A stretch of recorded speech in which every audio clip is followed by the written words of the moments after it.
જય શ્રી કૃષ્ણ મિત્રો, તમારું સ્વાગત છે મારી આશાપુરા રેસીપી ચેનલમાં। તો આજે આપણે એકદમ ટેસ્ટી અને સોફ્ટ બટાકા પૌવાની રેસીપી બનાવીશું। અને પૌવાને કઈ રીતે અને કેટલા પાણીમાં પલાળવા અને કઈ રીતે અને કેટલી વાર સુધી તેને ફ્રાય કરવા તે બધી જ જાણકારી હું આ વિડીયોમાં તમને આપીશ। તો હવે આપણે રેસીપી બનાવવાનું સ્ટાર્ટ કરીએ। મેં અહીંયા 1 કપ જેટલા પૌવા લીધા છે, તેને આપણે પાણી નાખવાનું છે આમાં, અને 2 થી 3 વાર આપણે પૌવાને ધોઈ નાખવાના છે સારી રીતના, જેથી એમાં જે કાંઈ કચરો હોય તે નીકળી જાય।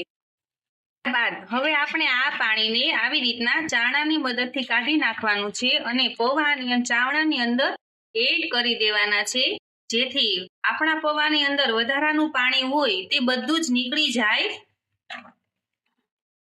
અને પૌવાને આવી રીતના કરી દેવાના છૂટા છૂટા, જેથી વધારાનું પાણી એકદમ નીકળી જાય। ત્યારબાદ અહીંયા બધું જ પાણી આપણા પૌવાની અંદરથી નીકળી ગયું છે। ત્યારબાદ આપણે તેની અંદર પૌવાની અંદર 3 ચમચી ખાંડ એડ કરવાની છે। મીઠું આપણે સ્વાદ અનુસાર લેવાનું છે, અને 1 લીંબુનો મોટો રસ લીધો છે તે એડ કરી દેવાનો છે।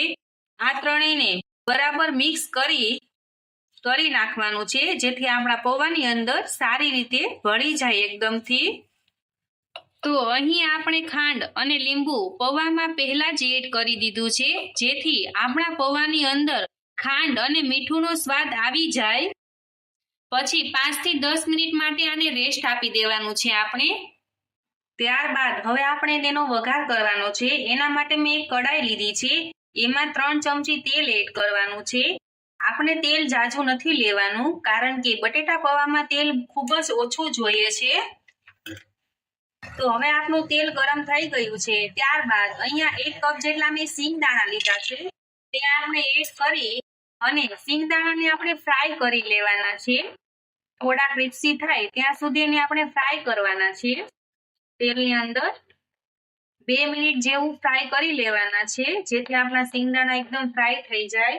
ત્યારબાદ તેને આપણે કાઢી લેવાના છે।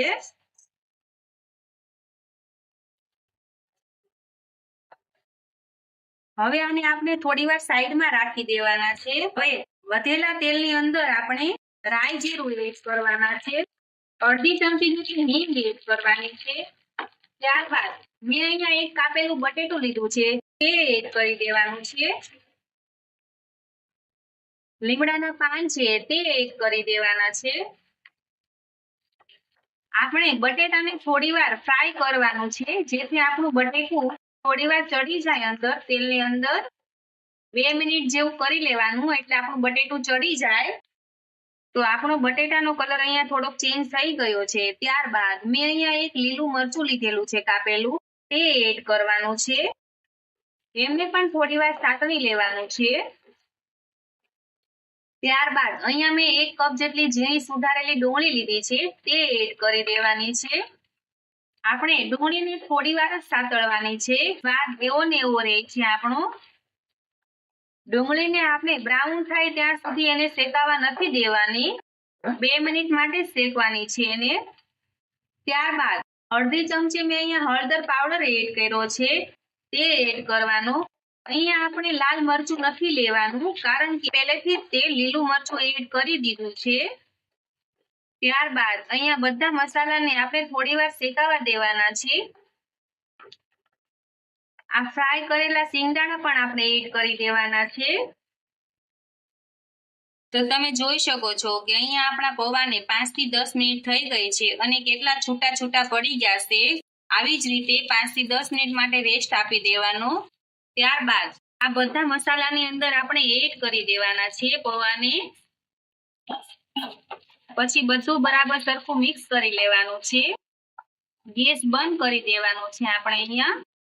ગેસ એટલા માટે આપણે બંધ કરવાનો કે જેથી આપણા પૌવા કડાઈની જોડે ચીપકે નહીં, અને એને હલકા હાથે આપણે હલાવી લેવાના છે।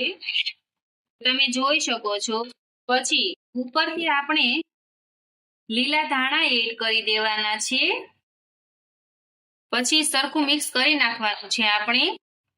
જોતા જ ખાવાનું મન થઈ જાય। અહીંયા આપણા પૌવા એકદમ છૂટા છૂટા અને એકદમ સોફ્ટ બની ગયા છે.